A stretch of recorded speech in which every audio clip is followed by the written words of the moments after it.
মূল্যায়ন করছি না, এখানে নন ট্রেসেবল অর্থাৎ একজন ভালো ছাত্র পরীক্ষা দিতে চাচ্ছে, তার পরীক্ষা নিয়ে একজন খারাপ ছাত্র আর ভালো ছাত্র কারোর পরীক্ষা না নিয়ে খারাপ ছাত্র আস্তে আস্তে মানে এগিয়ে যাচ্ছে। কিন্তু না, আমরা ফিট কোম্পানি, আস্থা ফিট, আমরা গুণগত মানসম্পন্ন ফিট মার্কেটে সাপ্লাই করি এবং আমরা চাই যে ট্রেসিবিলিটি 100% ভাবে মেনটেন হোক এবং দেখি কোন ফিট কোম্পানি আমাদের সাথে আসবে। আমরা সঠিক আছি, যারা সঠিক আছে তারা আসবে এবং আমাদের খামারি ভাইরা লুজার হবে না।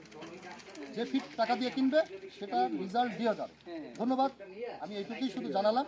তবে আমি মনির ভাইদেরকে ফরকে অনুরোধ জানাবো, ট্রেসেবিলিটির বাস্তবায়নটা আরও দ্রুত করতে হবে, আরও দ্রুত করতে হবে এবং আমাদের খামারি ভাইদেরকে আমি এখানে যারা আছেন সবাইকে জানাই যে সবার রেজিস্ট্রেশন করতে হবে। রেজিস্ট্রেশন ব্যতীত একটা সময় আসবে আমি চাতালে মাছ বিক্রি করতে পারবো না। কাজে এই বিষয়টা মাথায় নিতে হবে এবং ফোয়াবের এখানে যারা আছে সবাই ফোয়াবের সদস্য এবং আপনাদের পরিচিত অপরিচিত যারা আছে সবাইকে ইনফরমেশনটা সরবরাহ করবেন যাতে আমরা একটা গণ্ডির মধ্যে আসতে পারি এবং বিদেশে চিংড়ি রপ্তানি করে আমরা অন্য অন্য দেশকে ছাড়াই যেতে পারি। এখন কিন্তু কম্পিউটার আসছে, মানে আপনাদের মার্কেটের প্রতিযোগী কিন্তু আসছে আপনাদের সাথে কম্পিটিশন করার মতো প্রাইস। সেটা হলো ইন্ডিয়া, তারপরে থাইল্যান্ড, সবাই আমাদের যে সাউথ এশিয়ান কান্ট্রি দেশগুলো ছিল এরা কিন্তু সবাই একসময় বাংলা করছে। যখন WSSB আসলো, বিশেষ করে 1947 সালে প্রথম এটা মেসাকার হলো WSSB কারণে, এবং বিভিন্ন দেশে যখন বাগদা প্রোডাকশনের টাফ হয়ে গেল তখন কিন্তু বেনামিতে ইন্ট্রোডিউস হলো। এটা কেন হলো সেটা হচ্ছে জাস্ট একটা ক্রপ রোটেশন।